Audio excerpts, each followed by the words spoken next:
Hello friends, welcome to the success Kendra. Friends, आज date है 17 अगस्त 2022 और आज से यानी कि 17 अगस्त 2022 से रेलवे ग्रुप डी का एग्ज़ाम स्टार्ट हो रहा है। स्टार्ट हो चुका है और फ्रेंड्स अभी अभी 17 अगस्त 2022 फर्स्ट शिफ्ट का जो है पेपर समाप्त हो गया है। तो इस वीडियो में हम लोग जानेंगे कि फर्स्ट शिफ्ट में यानी कि आज पहला दिन जो पेपर हुआ है 17 अगस्त 2022 को, फर्स्ट शिफ्ट में GK, GS, current affairs, science, math और रीजनिंग से किस प्रकार के और किस लेवल के प्रश्न पूछे गए थे। देखिए, यही पैटर्न जो है आगामी जो शिफ्ट होने वाले हैं उनमें रिपीट किया जाएगा। तो आपको ध्यान से इस वीडियो को देखना है, क्वेश्चन का एनालिसिस करना है और उसी पैटर्न पर जो आपका छूट गया है उसको तैयार करके एग्ज़ाम देने जाना है। तो फ्रेंड्स देखिए, 100% ये सभी रियल क्वेश्चन हैं।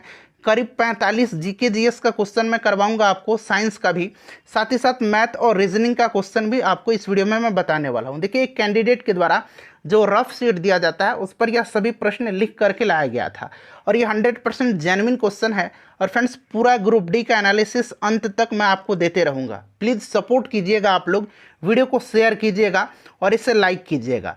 देखिए, प्रश्न पूछा गया था कि निम्नलिखित में से संकटग्रस्त प्रजातियों के लिए रेड लिस्ट यानी कि रेड डाटा जो है कौन सी संस्था जारी करती है। तो देखिए, जितने भी इंटरनेशनल ऑर्गेनाइजेशंस हैं उनसे प्रश्न फ्रिक्वेंटली रेलवे में पूछे जाते हैं, चाहे वो यूनाइटेड नेशंस हो, WHO हो, या फिर यहाँ पर देखिएगा IUCN जो है यह जारी करती है रेड लिस्ट। इसके बारे में पूछा जाता है, यूनिसेफ, यूनेस्को, ये सब आपको पढ़ कर के जाना है।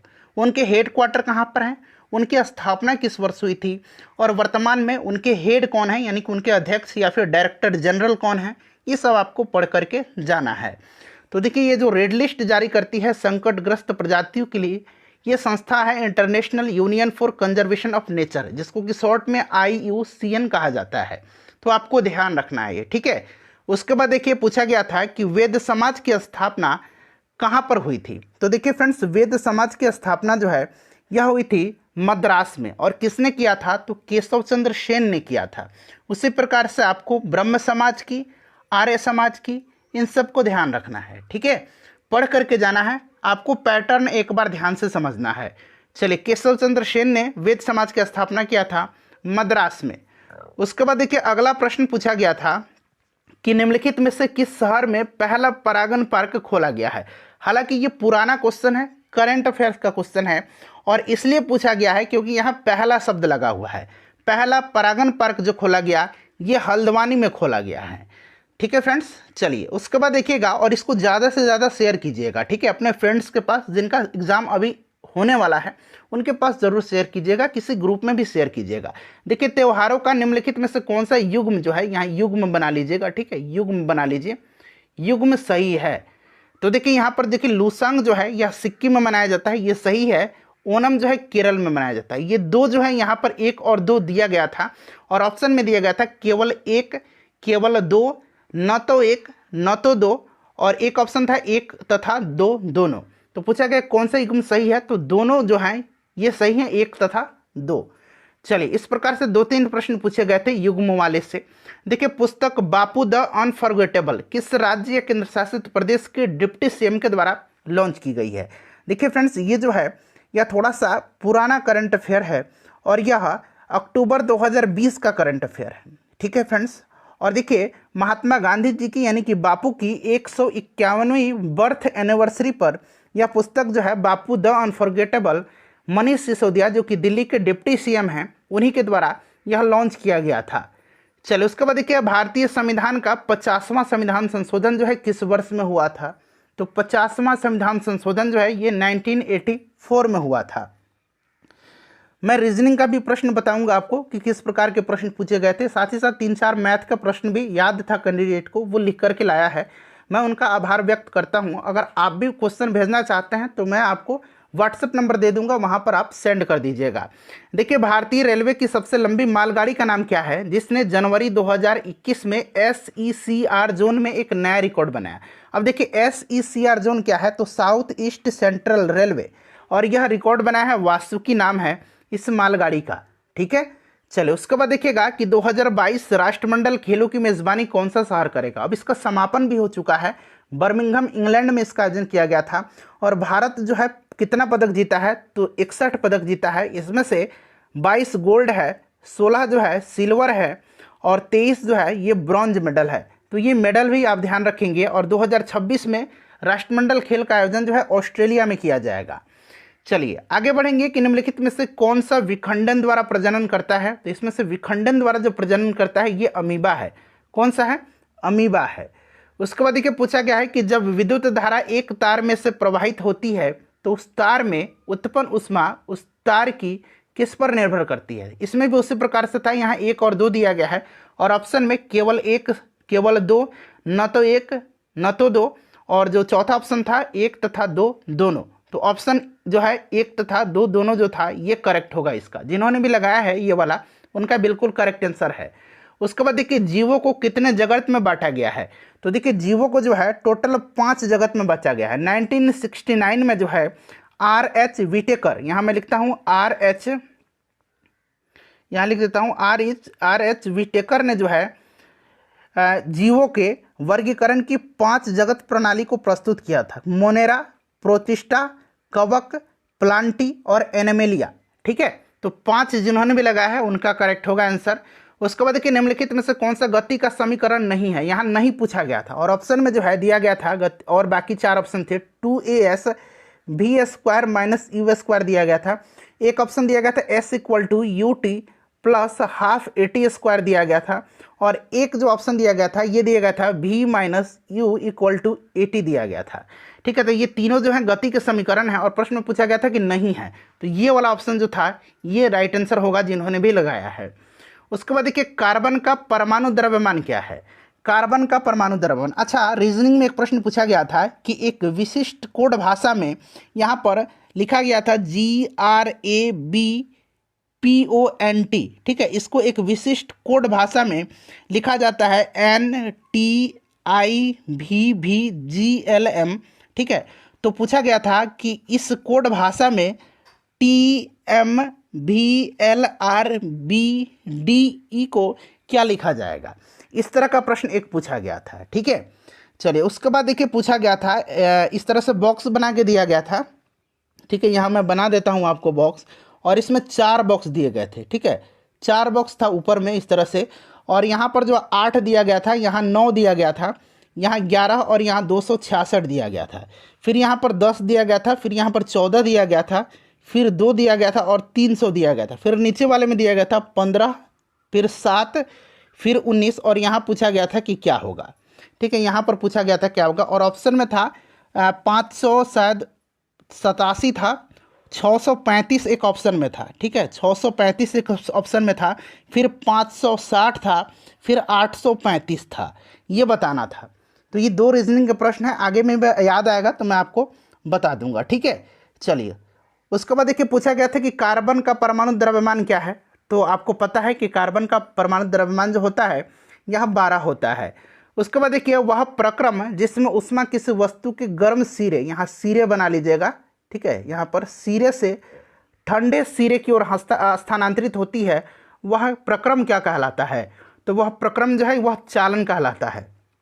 उसके बाद पूछा गया था कि नींबू का जो pH मान होता है उसका रस का लगभग में पूछा गया था, तो लगभग में 2.2 होता है, आपको भी पता है। न्यूट्रॉन की खोज किसने किया था। इसी प्रकार से अब आपको पॉजिट्रॉन, प्रोटॉन, इलेक्ट्रॉन इन सब का जो खोज करता है उनका नाम ध्यान रख करके जाना है। तो देखिए न्यूट्रॉन जेम्स चैडविक ने खोजा था। उसके बाद देखिए पूछा गया था कि एक निकाय का द्रव्यमान पृथ्वी पर 12 है। यहाँ पर द्रव्यमान दिया गया है, ध्यान रखना है। ठीक है, चंद्रमा पर इस वस्तु का भार कितना होगा।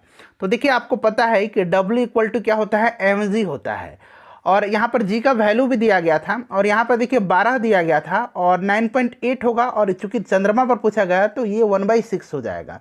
अब यहाँ पर देखिए 6 दूना 12 हो जाएगा और अब क्या होगा 2 गुना 9.8। ठीक है, इसको जब आप मल्टीप्लाई करेंगे तो देख लीजिए 8 दूना 16, 9 दूना 18, 19 और एक पॉइंट आ जाएगा, एक मतलब डेसिमल आ जाएगा एक अंक के बाद। तो ये 19.6 राइट आंसर होगा, ऑप्शन में दिया गया था। उसके बाद देखिए निम्नलिखित में से कौन सा कथन सही है। तो रक्त एक प्रकार का संयोजी ऊतक है, बिल्कुल यह एक तरल संयोजी ऊतक है, ब्लड। ठीक है, उपास्थि भी संयोजी ऊतक है, याद रखना है, कार्टिलेज जिसको कहा जाता है, और अस्थि भी एक प्रकार के संयोजी ऊतक है। तो 1 और 2 दोनों सही है। ठीक है, उसी प्रकार से था केवल एक ऑप्शन में, केवल दो, न तो एक न तो दो, और चौथा ऑप्शन एक तथा दो दोनों, तो ये वाला सही है। उसके बाद देखिए टाइफाइड किसके कारण से होता है, तो आपको पता है टाइफाइड जो है यह दूषित जल और भोजन के कारण जीवाणु से होता है। ठीक है, टाइफाइड जो होता है यह जीवाणु के कारण होता है। उसके बाद देखिए विश्व का पहला परमाणु बिजली घर किस देश में स्थापित किया गया था, तो पहला जो है ये रूस में स्थापित किया गया था, दूसरा यूएसए में स्थापित किया गया था। उसके बाद देखिए यूनेस्को का मुख्यालय कहाँ पर स्थित है। अच्छा, यूनेस्को की स्थापना जो है 1945 में हुई थी, ध्यान रखेंगे। फ्रांस के पेरिस शहर में इसका हेडक्वार्टर है और वर्तमान में इसका डायरेक्टर जनरल जो है ये आंद्रे अजोले हैं। ठीक है, चलिए उसके बाद इसी प्रकार से सभी का हेडक्वार्टर याद रखना है। WHO का, ठीक है, यूनाइटेड नेशन का, यूनिसेफ का, उसके बाद एमनेस्टी इंटरनेशनल का, सबका याद करके जाना है। नवंबर 2021 के जानकारी के अनुसार कर्नाटक राज्य के राज्यपाल कौन हैं, तो ये कर्नाटक के राज्यपाल थावरचंद्र गहलोत हैं। ध्यान रखेंगे जितने भी नए अभी गवर्नर बने हैं फिलहाल 1 साल के अंदर, नए राज्यों या केंद्र शासित प्रदेशों के उपराज्यपाल या फिर प्रशासक या फिर राज्यों के राज्यपाल, ठीक है, उनका नाम जरूर एक बार आप लोग ध्यान रख के जाइएगा। ठीक है, दिल्ली का उपराज्यपाल का नाम याद रखना आपको, थोड़ा सा इंपॉर्टेंट है। देखिए मस्तिष्क के कुल कितने मुख्य भाग होते हैं, तो देखिए मस्तिष्क के जो मुख्य भाग होते हैं वो 3 होते हैं। कौन कौन सा, तो एक होता है अग्र मस्तिष्क जिसको कि फोर ब्रेन कहा जाता है। ठीक है, दूसरा होता है मध्य मस्तिष्क जिसको कि मिड ब्रेन कहा जाता है, और तीसरा होता है पश्च मस्तिष्क यानी कि पिछला मस्तिष्क जो होता है पश्च मस्तिष्क, इसको कहा जाता है हिंड ब्रेन। ठीक है, तो ये सब आप ध्यान रखेंगे, 3 राइट आंसर होगा इसका। उसके बाद जठर ग्रंथियों द्वारा स्रावित प्रोटीन पाचक एंजाइम का नाम क्या है, तो इसका नाम पेप्सिन है। ठीक है, पेप्सिन इसका नाम है। उसके बाद देखिए बोरीबंदर और ठाणे के बीच चलने वाली पहली यात्री ट्रेन ने बना लीजिएगा कितनी दूरी तय की है, तो 34 किलोमीटर 1853 में चली थी लॉर्ड डलहौजी के समय में। उसके बाद देखिए भारतीय रेलवे में 1978 में किसकी सिफारिश पर विद्युतीकरण की कई परियोजनाएं शुरू की थी, तो ये JR समिति, कहीं कहीं JR भी दिया जाता है, तो जे राज समिति याद रखेंगे, इसी की सिफारिश पर 1978 में भारतीय रेलवे में जो है विद्युतीकरण की परियोजनाएं शुरू की गई थी। ठीक है, तो इसको ध्यान रखेंगे। चलिए उसके बाद देखिएगा पूछा गया था, एक क्वेश्चन था कि एक लड़का 20 किलोमीटर, ठीक है, 20 किलोमीटर प्रति आवर की गति से दौड़ता है और एक पुल को 15 मिनट में जो है वह पार कर लेता है, तो पुल की लंबाई क्या है। पुल की लंबाई ऑप्शन में था 5000 मीटर था, 6000 मीटर था, फिर से 5500 मीटर था। ठीक है, इस तरह का था, तो ये एक प्रश्न पूछा गया था। उसके बाद यहाँ पर ध्यान देंगे तो राइट आंसर JR समिति हो जाएगा। उसके बाद देखिए स्वर्णिम चतुर्भुज राजमार्ग भारत के कितने प्रमुख महानगरों को जोड़ता है, तो ये जोड़ता है 4 प्रमुख महानगरों को। ठीक है, स्वर्णिम चतुर्भुज। उसके बाद देखिए भारतीय रेलवे राष्ट्रीय अकादमी कहाँ पर स्थित है, तो ये क्वेश्चन इंपॉर्टेंट है, आगे भी पूछा जा सकता है, इसको आप लोग ध्यान रखेंगे। वडोदरा गुजरात में है ये। उसके बाद देखिए भारत की सबसे बड़ी प्रायद्वीपीय नदी कौन सी है, भारत की सबसे बड़ी प्रायद्वीपीय नदी कौन सी है, तो फ्रेंड्स ये गोदावरी है। ठीक है, गोदावरी है सबसे बड़ी प्रायद्वीपीय नदी। उसके बाद देखिए गांधी जी ने टोल्स्टॉय फॉर्म जो कि दक्षिण अफ्रीका में है कब शुरू किया था, अच्छा टोल्स्टॉय फॉर्म 1910 में। अच्छा अगर फिनिक्स आश्रम पूछा जाए तो फिनिक्स आश्रम की स्थापना इन्होंने दक्षिण अफ्रीका में कब किया था, तो 1904 में किया था, इसको भी आप ध्यान रखिएगा। ठीक है, चलिए उसके बाद देखिए नमक सत्याग्रह किस सन में प्रारंभ हुआ था, तो ये 1930 में नमक सत्याग्रह प्रारंभ हुआ था। ठीक है, चलिए उसके बाद देखिए पूछा गया था कि भारत का पहला परमाणु रिएक्टर अप्सरा किस देश की सहायता से स्थापित किया गया था, तो देखिए भारत का पहला जो परमाणु रिएक्टर था वो अप्सरा था, दूसरा जो परमाणु रिएक्टर था इसका नाम साइरस था। ठीक है, तो ये अप्सरा जो है यह यूनाइटेड किंगडम की सहायता से जो है स्थापित किया गया था। चलो उसके बाद देखिएगा कि चंद्रयान 2 को किस प्रक्षेपण यान से अंतरिक्ष में छोड़ा गया, तो चंद्रयान 2 का जो प्रक्षेपण डेट था, लॉन्चिंग डेट था, ये 22 जुलाई 2019 था। ठीक है, इसको आप जवान पर याद रखना है आपको। के सिवन उस समय इसरो के चेयरपर्सन थे, और देखिए GSLV Mk3 M1 से इसको प्रक्षेपित किया गया था। USB का फुल फॉर्म पूछा गया था, तो इसका फुल फॉर्म होता है यूनिवर्सल सीरीज बस। क्या होता है, यूनिवर्सल सीरीज बस होता है। ठीक है, ध्यान रखेंगे। एक मैथ का क्वेश्चन था कि एक घन की भुजा की लंबाई 7 सेंटीमीटर, यानी कि क्यूब का भुजा की लंबाई 7 सेंटीमीटर है, तो घन का कुल पृष्ठीय क्षेत्रफल क्या होगा। ठीक है, ये एक प्रश्न पूछा गया था। उसके बाद देखिएगा कि 4 मीटर प्रति सेकंड के वेग से वेग के साथ स्थानांतरित होने वाली 0.5 किलोग्राम वजनी गेंद की गतिज ऊर्जा पूछा गया था। तो आपको पता है काइनेटिक एनर्जी बराबर क्या होता है, हाफ एम बी स्क्वायर होता है। हाफ एम मास देखिए 0.5 दिया गया था किलोग्राम, और एम भी हो गया बी स्क्वायर, यानी कि 4 का स्क्वायर हो जाएगा तो 4 4 हो जाएगा, 2 दूना 4 हो जाता है, 4 दूनी 8 हो जाता है, और 8 पचे 40 हो जाता है। एक अंक के बाद यहाँ पर डेसिमल देना है, तो ये 4 जूल इसका राइट आंसर हो जाएगा। ठीक है, चलिए उसके बाद पूछा गया था कि लूर जो है भारत के किस राज्य का लोक नृत्य है। तो लूर जो है ये हरियाणा का है। ठीक है, उसके बाद देखिए भारत के साथ कितने देश भूमि सीमा साझा करते हैं। तो भारत के साथ जो है 7 देश करते हैं। चलो उसके बाद देखिए पूछा गया था कि स्पाइरोगाइरा पादप जगत के किस समूह से संबंधित है। तो ये थैलोफाइटा से संबंधित है। नेक्स्ट पूछा गया था कि जनवरी 2022 तक प्राप्त जानकारी के अनुसार निम्नलिखित में से किसे, यहाँ किसे बना लीजिएगा, ठीक है, किसे इसरो का नया अध्यक्ष नियुक्त किया गया है। तो एस सोमनाथ हैं अभी, ध्यान रखना आपको। उसके बाद पूछा गया था कि निम्नलिखित में से किस प्रतियोगिता में भारत ने ग्रीष्मकालीन ओलंपिक 2020 जिसका आयोजन 2021 में जापान के टोक्यो शहर में किया गया था, उसमें स्वर्ण पदक जीता था। तो भारत ने जो है केवल 1 स्वर्ण पदक जीता था भाला फेंक में। नीरज चोपड़ा ने यह पदक दिलाया था। एथलेटिक्स में पहली बार भारत ने गोल्ड जीता था अब तक के इतिहास में। उसके बाद देखिए व्यंजक चूर्ण को दर्शाया जाता है। तो ये CaOClCl, यहाँ पर OClCl यानी कि 2 बार ClCl है, तो Cl2 होगा, ये वाला सही होगा। उसके बाद देखिए कार्बन परमाणुओं का 1 मोल बराबर कितना ग्राम कार्बन होता है। तो 1 मोल बराबर 12 ग्राम कार्बन होता है। ठीक है, चलो उसके बाद पूछा गया था कि आवृत्ति के संदर्भ में निम्नलिखित में से कौन सा सही है। आवृत्ति को हर्ट्ज में मापा जाता है, बिल्कुल करेक्ट है।